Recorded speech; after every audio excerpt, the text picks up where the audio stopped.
Do your thing. I'll talk for a little bit. Take your time. Okay, here we are. I'm Brice Hancock. This is Mile High Recovery Chat. I am here with Kevin Petersen of the Chronic Hope Institute, and I'm here with Sarah Zubrin, CCO from my treatment center, Mile High Continuing Care. Are you ready, Kev? Okay, so Kevin Petersen is widely known as just like that's an expert in family therapy. You are I recently went to somebody, and you know this. I asked them who should I recommend my friend to, and all three people I asked said Kevin Petersen. And then I went to the guy and I said, "Well, Kevin Petersen." He goes, "I know Kevin Petersen. I should have asked Kevin Petersen."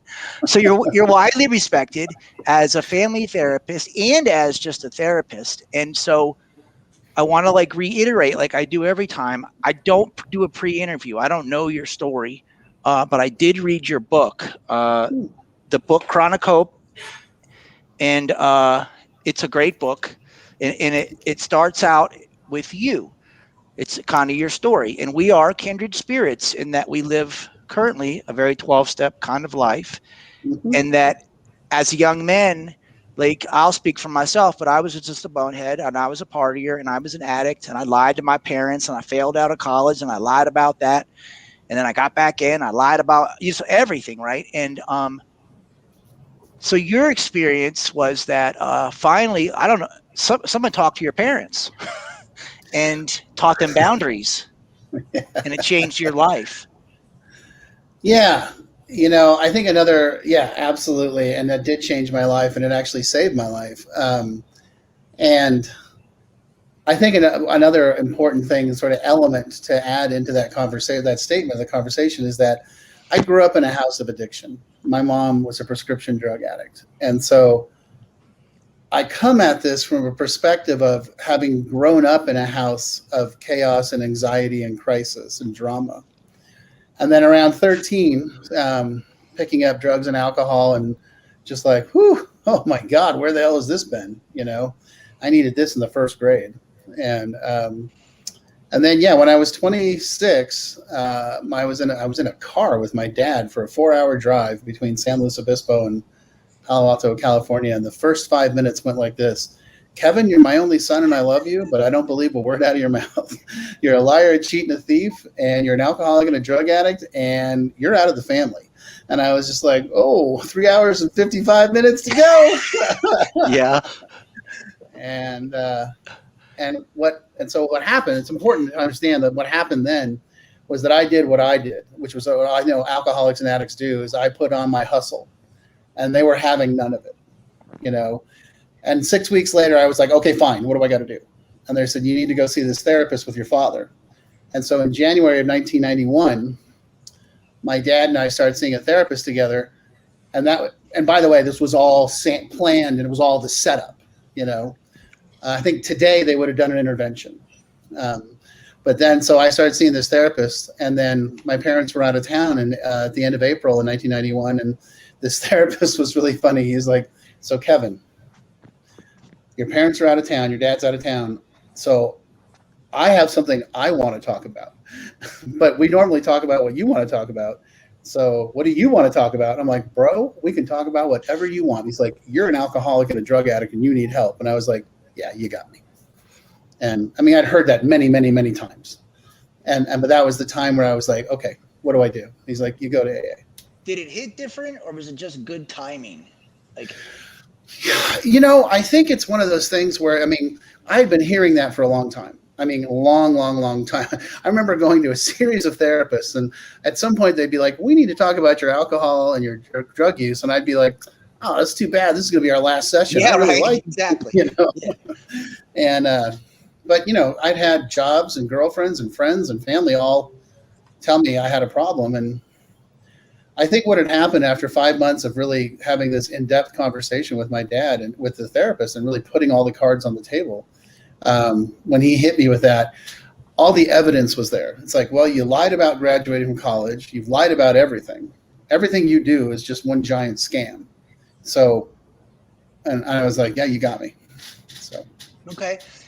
And so we're also kindred spirits in that you sobered up And then you went to work. You were a salesperson, a salesman, successful salesman, but you were unhappy. And then there was some drama, a few things happened, and then you followed your passion, which is where you are now. And so you're sort of living the 12th step. It's like I like to say, and you're using the experience you just described. It's like the basis of the book. It's like, okay, we're going to get your loved one sober 101. Forget everything you think you know about it. We're not just going to send them to rehab. And you go into a whole thing. You talk about codependency. And one of the things I like is that you say confronting a family's codependency is as hard and it's as important as confronting the addict with their addiction. And I would even say it's almost harder, to be totally blunt, in the sense that addicts and alcoholics, they know they have a problem. They just don't want to quit.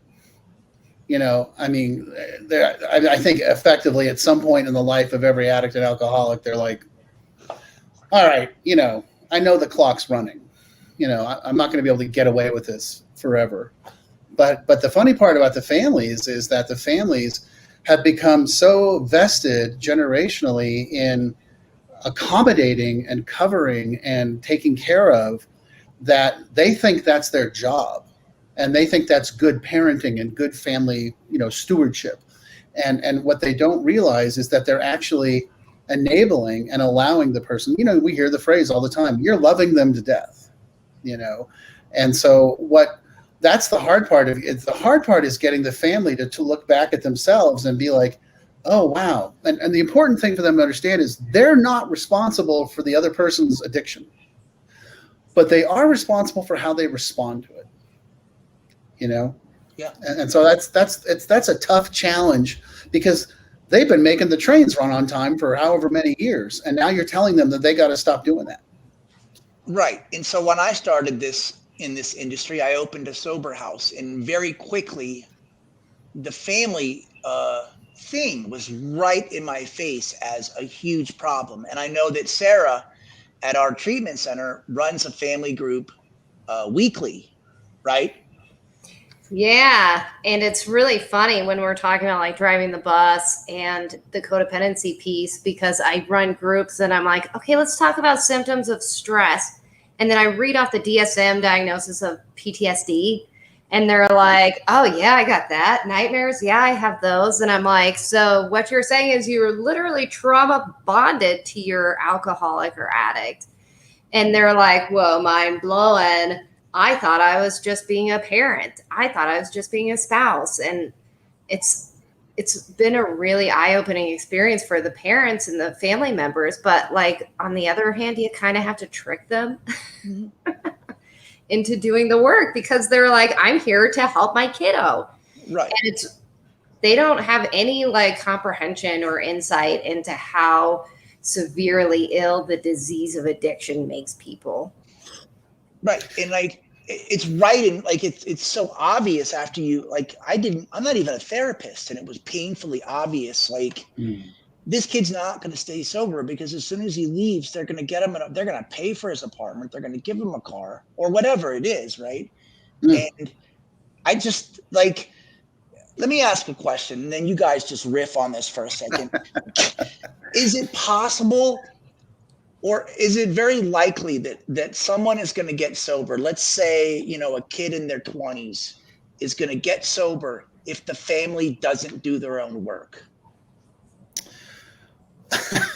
Well, I think I'm reading Sarah's body language. That she doesn't think so. And here's the thing I would say is that, is it possible? Look, people can get sober, but here's the big question. Will they stay sober? And because here's what happens a lot of times, right, is that the family stages the intervention. They snatch the guy or girl, throw them into treatment, and they do their 30 days, and they come home and nothing's changed.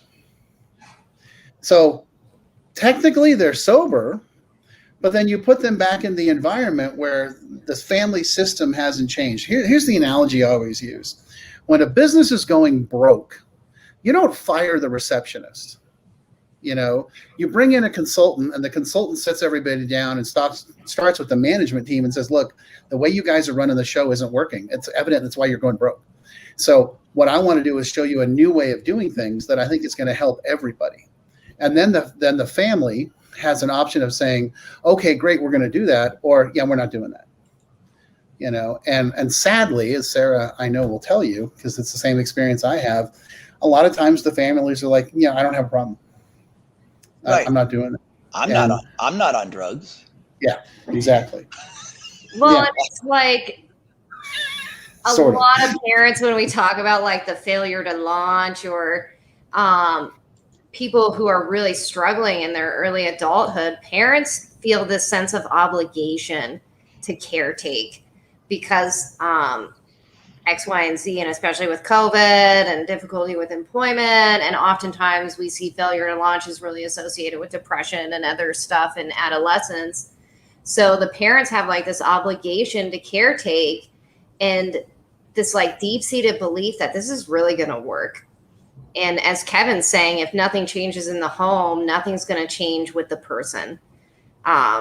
And like I got sober at 21 years old. So like I can tell you with certainty, if my mom didn't make a lot of change, that I wouldn't be sober today. And it's just that one person. It doesn't have to be the whole family system. It just has to be one person who comprehends exactly how detrimental that enabling is. And so much of, to go deeper, dig deeper into the whole codependent behavior pattern and where it comes from and why is, it's generational. People, it's something that's learned. It's a learned behavior that gets passed on from generation to generation to generation. And what I always tell my clients is that, you have this deep-seated wound inside of you. It's an attachment wound is what we would call it, if you want to, what the eggheads would call it. It's an attachment wound because something didn't go the way we would hope it to. And the problem is, as we get to be adults, we continue to operate out of that wound, and we think that we're actually healing ourselves by like constantly overwhelming others and giving to others and making them the priority. But all we're really doing is reopening the wound on a regular basis. And I always tell people, look, they always ask, what's the most important thing I can do for the addict in my family? I'm like, get into your own recovery. You have to heal your wound first before you can help somebody else. My favorite analogy is when the airplane starts to get bumpy and the oxygen mask comes down, you got to put your mask on first and then pick your favorite child and put theirs on, but you can't save others until you've taken care of you. Right. So I'm just going to come right out and say it. If you want your loved one to get sober and to stay sober, and I think that's what when parents call and they say, my son is on drugs or something happened, there's an overdose or an arrest, what they want is their loved one, their child, to be happy a year from now and sober a year from now. And 5 years from now, maybe they'll have grandkids, right? They think what they want is to like fix it right away. That's not really what they want. And so I'm just going to come right out and say it, that if you want that to happen, if you want your son or daughter or whoever it is to be clean and sober and happy and healthy a year, 5 years from now, you got to do the work. And I know people right now are thinking, not me, not my family. Yes, you. Yes, your family. And even if I'm wrong and you're wrong, it's not going to hurt if they do the work too. If they really want their son or daughter or loved one to get sober and they do the work for nothing, I don't know what to tell you. I'm not gonna refund them their money, but I'm just saying they have to do it. Okay. And so in the book, you start out and you're very clear. You have plan A and plan B. Mm-hmm. Plan A is we're not going to rehab yet. It's like good parenting, right? Boundaries and structure and accountability. And if they are able to like follow the rules, which is no drinking and no using in the house, no bad behavior, no cussing, no yelling, no screaming, no lying, you're home by curfew, great. Maybe you're not an addict, right? And then you go on to say, you're very clear, and I love this, if they can't do it, they are an addict. and they need treatment, right? Like, and you're not going to say, well, there's an addict and then there's somebody who's experimenting, and you make that distinction. And I like that.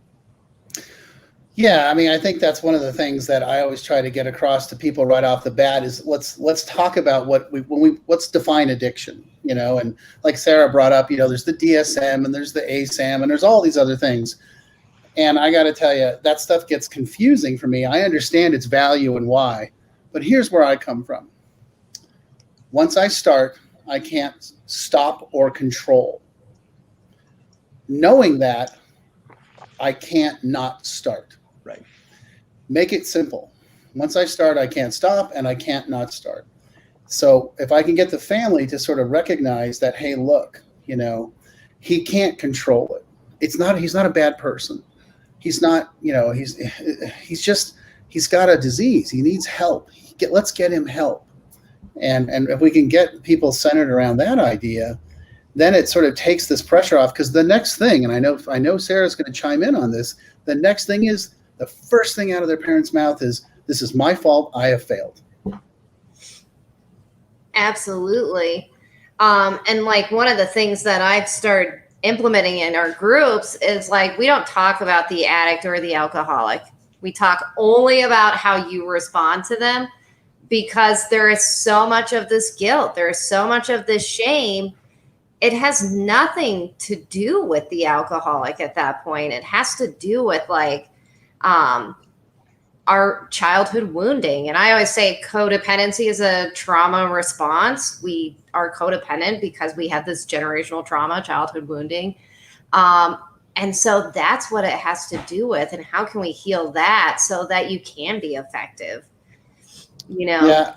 This concept of like, how did I fail my child? At this point, it's like, how am I failing myself in my own personal growth and recovery? And then the next argument you're going to get, and I know you've heard this before, Sarah, is, I don't have any trauma. Right. No. My family was, this is my favorite thing. And I've stopped arguing with people is, oh no, Kevin, you don't understand. There's no history of addiction or mental health issues in my entire family since day one, since, you know, before Christ. And I'm like, okay, cool, no problem. You know, I'm not going to argue with you on that one, you know. But what I am going to show them is that generationally, what they think is normal behavior is actually extremely codependent and enabling and dangerous. And when I can get them to see that, then we can take them down the path of, look at the generational trauma, look at the childhood attachment issues. And I mean, Sarah and I are like, it's like we're the same mind. You know, we must have gone to the same school or something. I know. Same two schools, I believe. And another thing I love is you're very clear, and I'm sure you see this all the time, and we do see it all the time. Mom or dad drinks, and they say, but I'm a functioning alcoholic. And you're very clear in your book, there is no such thing as a functioning alcoholic. Just because you work and you make it to work and you get a paycheck does not necessarily mean you're a functioning alcoholic. Yeah, I don't believe in that statement. I don't believe in a functional alcoholic. I mean, I hear that all the time. And so, you know, the next question is, okay, you go to work every day. Great. How's work? Oh, well, you know, I hate work and work hates me. And right. How's your relationship with your partner? Well, you know, it's terrible. And the kids don't talk to me. And it's, okay, so let's take a look at what's functional. You know, that's not functional. You know, that doesn't work that way. Right. So it's also a terrible excuse for my son is on drugs, but I'm a functioning alcoholic, whatever, right? And so you go from plan A to plan B. Plan A didn't work. Okay, we're at plan B. And if you're on, I think you named the drugs, crystal meth, heroin, cocaine, you're right at plan B. We're not messing around with plan A, right? You're right at plan B. So when someone's at plan B and then you go right into it, here's the continuum of care. And you're very, very blunt and it's very educational. Detox, residential, PHP, IOP, sober living. You say the same thing we say, which is like our wheelhouse is long-term recovery. We're not going to do 28 days and then go home to like the dysfunction. I think you say 6 months is what I recommend. Yeah, I mean, I always say that the real work is done from day 31 to day 365, because we have to break. It's not just relieving the alcohol and the drugs out of the body. It's changing the behavior and changing the system. And that just doesn't get done in 28 days, and we have to engage back into, plus to take somebody into a fully contained inpatient environment and then magically overnight throw them back out into the wild and be like, okay, good luck, and wonder why it fails. It's like, well, they go to meetings and see your therapist once a week. It's like, no. You have to step them down and gradually allow them back into the wild and let them, and also they have to find their community, Right. And then, then we're not trying to shame families. What you're suggesting is that they reintegrate as the family gets healthy and they reintegrate into life. And it's like baby steps. And so that, like I mentioned before, in a year, you have a happy, healthy family. And you say this a lot in your book, happy individuals make happy families. Yeah. I stole this from there was an old ad, and I grew up in California, and there was this old ad that said, great cheese comes from great cows come from California. And so what I always say is, happy individuals make happy family. What do I say? Happy families are made up of happy individuals. Happy individuals work on their stuff. Right. Everybody has stuff. No matter what. Everybody has stuff. Yeah. Right? Everybody has stuff. So everybody has stuff. This isn't to shame families. This is like, and I don't think you were in the book. It didn't sound like that at No. all. It's very supportive. It was just kind of like, forget everything you know. Here's what we're going to do. And so what does it look like when somebody goes to residential, when the family's doing their stuff? And because we're trying to do it now. Sarah's trying to do it now. And it's a lot of difficult conversations. And there seems to be a lot of, like, families relapse on their codependency. Oh, yeah. And it's for the clinicians and the people working in your guys' world and my world, it's about being super patient and super supportive and super empathetic and loving with the families, because they mean well. They honestly mean well. They really think, I was working with a family recently where the client was in treatment, and we had our family meeting, and we talked about what the do's and the don'ts, and the one member of the family was like, oh, so you mean I shouldn't have sent her a care package with a bunch of vapes and that sort of thing? And I'm like, yeah, no, that's probably going to get intercepted, but that's okay. But the thing is, it's the family just needs an opportunity to have someone guide them through the process and educate them. And that's always the first step, right? Is educate the heck out of them. Let them watch, let them watch Kevin McCauley's Pleasure Unwoven. Let them read Codependent No More. Let them go to the meetings that Sarah hosts. And sort of just sit and listen and be like, oh, I'm not the only one. Oh, okay. Oh, I did that too. Oh my gosh. Oh, that's wrong. Oh my gosh. Okay, help. Yeah. When I think so much of it is about presenting it in a way that's normalizing those feelings and behaviors. And I know I've had like family members attending the same group every week religiously for 4 months. And 4 months down, they'll be like, oh my God, I felt this way. And that's so weird. Is that weird? And I'm like, that's normal. Even 4 months into your own process, your own work, it's normal to feel this way. And a lot of families come in and they start doing the therapy work in their own process, and they don't think any of this is normal. Yeah. They're like, oh man, nobody's ever done this before, right? And they'll share it in the group and they'll be like, yeah, and I was so anxious, and then I did this and I felt a little better, but that's weird, right? And the group's like, no, I've done that 100 million times. And actually you feel better when you stop doing that stuff. That's the key. That's the key ingredient, is really, helping the families understand that you're not alone. There's other people fighting this exact same battle. And that's where, it's sort of one of the things that I kind of do with the families I work with, is they'll be like, wow, I don't think he's taking his 12 steps seriously. And I don't think he has a sponsor. And I don't think he's going to enough meetings. What do you say to that, Kevin? I said, I have a question for you. What step are you on, and who's your sponsor, and what meetings have you been to? And they're just like, huh? And I'm like, well, you can't expect them to do something you're not willing to do. You have to lead by example. And so you have to get into your stuff. And I'll tell you something, as a recovering alcoholic and a recovering addict, there's nothing scarier than having a family member say, so I went to my meeting today and guess what? You're like, uh-oh. Hold it. It's cool when I do it. Yeah. One thing I've noticed, that I went to Al-Anon for, I don't know, a couple of years, and it surprised me that when, like, the point of being in Al-Anon and going through the steps is to reach a point where whatever your loved one does doesn't affect you anymore. And they go there looking for support, like, how do I fix them? How do I make them stop? And what they learn is it doesn't matter if they stop. I mean, it does, but I'm going to be happy and content and healthy and have good boundaries no matter what.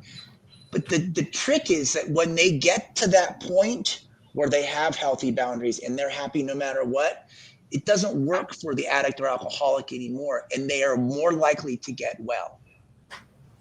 Right? Yeah, absolutely. I mean, that's the thing that I always tell the families is that, imagine the systemic change that would occur, that even while your person is still using, and I have to say, and I'm not trying to correct you, but I don't think the concept of the going to the 12 steps for people in codependency is to like not care, or I mean, I don't, and that's not what you said, but what I always tell them is you want to get neutral. You don't want them, the addict's behavior to determine your happiness. It's always going to affect you, always, no matter what. But we can minimize that and neutralize that to a space of like, well, that's your choice. And with that choice comes a little bit of distance from me, and I think that's really the goal, is getting the family members to start taking care of themselves. My mom died of long-term prescription drug use in 2014. And it was horrible and it was painful.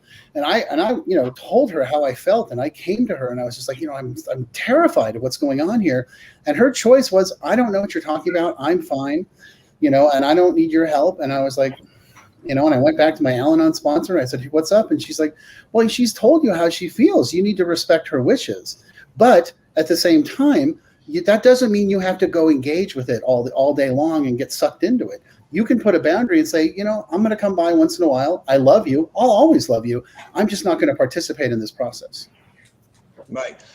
But I think like what I got from the book is that if you follow the plan, the way that you lay it out, and you work on your stuff, and you do therapy, and you do some sort of support group, I don't care if it's Al-Anon, whatever it is, and you have good boundaries, your loved one is more likely to get well. And that's really what you want. Yeah. And so, I don't know, that was my takeaway from the book. Yeah. No, thanks, Brice. First of all, thanks for reading the book. You have no idea how much that means to me. I like it. I read your first book, Kevin. All right. Well, you got to read the second one, Sarah. All right. I'll download it on Kindle after this. Awesome. It's a good book, Thank you. I don't think people realize, like, families don't realize that if they do the work, they'll get what they want, which is their loved one to be healthy. It's like, I don't know. I get it. It's like, why should I have to do work? I'm not the one on drugs. I'm not living in a sober house. I'm not in rehab. But if I, right, or whatever it is. But if I as a parent don't have that attitude or listen to people like you and Sarah, and I get well, my loved one is more likely to get well. Absolutely. No questions asked. And,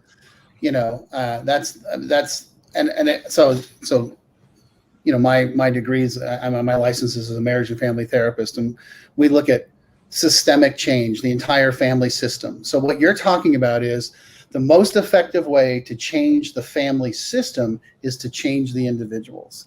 And so if we can get one person in the family to engage in their recovery for their codependence, it forces everyone to change.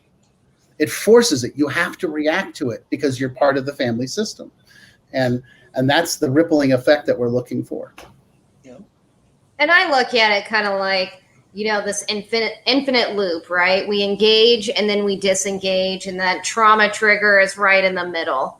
And our goal as therapists and recovering people and healed individuals is to share the message that when that trauma trigger comes up, we don't go back around.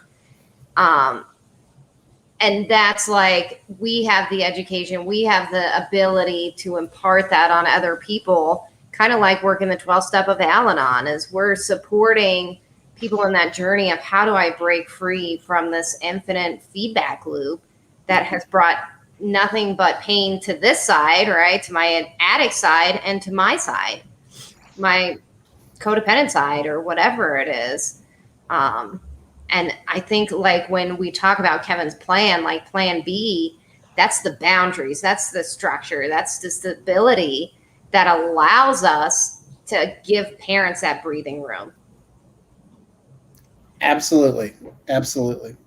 All right, we're running out of time. I want you to pitch Chronic Hope Institute. Sure. So the Chronic Hope Institute, I founded it last year, and it is designed to help families that are struggling with addiction and codependency, and help clinicians learn more about addiction and codependency. And here's the flow. We have a podcast, we have a YouTube channel, we have a website, and those are all free. Everything's 100% free. You can find all this stuff we're talking about and all that material 100% free. Then the next step up is the 2 books, Chronic Hope, Parenting the Addicted Child, and then Families in Addiction. And those are like $10. And then the next step up from that is I have a new video series. It's $37. It's 1 hour. It describes the book and kind of walks through the plan and the process. And then after that, it's actually working with some of our staff and doing, family coaching and family and case management and engagement. But our whole mission is we want you to have all the information for free, 100% for free. It's right there. Please take it. We want you to have it. Cool. And it's www.chronichope.us. It is. It's flashing across the bottom. Kevin, thank you. It's an honor to get to talk to you. Like I said, everyone really respects you in our industry, and I'm really honored that you came on. Hey, man, I'm honored to be brought here. You guys are 2 of my absolute faves. I love Sarah to death. We actually interned together, and we had a lot of fun. So it's just great to see everybody. See both of you, and you guys are doing great work. So thank you. Thanks for having me, Kevin. Thank you, Sarah. Thank you. I'll see you tomorrow.